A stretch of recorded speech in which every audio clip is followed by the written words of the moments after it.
తన శిష్యులను జనసమూహములను తన యొద్దకు పిలిచి, నన్ను వెంబడింపగోరువారు తన్ను తాను ఉపేక్షించుకుని తన సిలువనెత్తుకొని వెంబడించాలి. నా కూడా రావాలంటే, నా వెనకాల రావాలంటే, నన్ను వెంబడింపాలంటే మొదట నువ్వు ఏమి చేయాలో తెలుసా? నీకు నీవు ఉపేక్షించుకోవాలి. నీకు నువ్వు ప్రతి విషయంలో నువ్వు తగ్గాలి. తగ్గిన తర్వాత ఏమి చేయాలంటే, తగ్గించుకున్న తర్వాత నీకు నువ్వు రావడానికి వీలు లేదు. ఏమి ఎత్తుకోవాలంటే సిలువను ఎత్తుకోవాలి. సిలువ అనగా శ్రమలు తల్లి.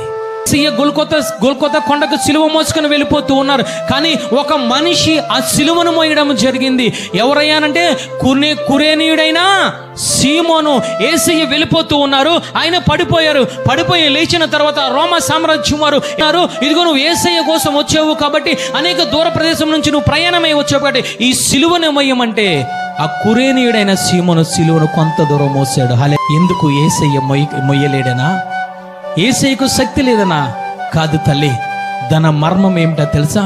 నువ్వు రక్షింపబడ్డావనంటే, గొల్కొత కొండకు నువ్వు వెళ్ళాలంటే, ఆ గొల్కొత కొండ నుంచి నువ్వు పరలోక రాజ్యానికి వెళ్ళాలంటే తన సిలువనెత్తుకొని నువ్వు వెళ్ళాలి. ఎంతమంది ఆ దృష్టిని కలిగి ఉన్నారు? ఎంతమంది ఈ ఆలోచనలు, ఈ మంచి హృదయాన్ని కలిగి ఉన్నారు తల్లి? అందుకే ఆయన అంటూ ఉన్నారు ఏమిటైనంటే, అంతము వరకు సహించు వాడే రక్షింపబడను. అంతము వరకు ఏమి సహించాలి?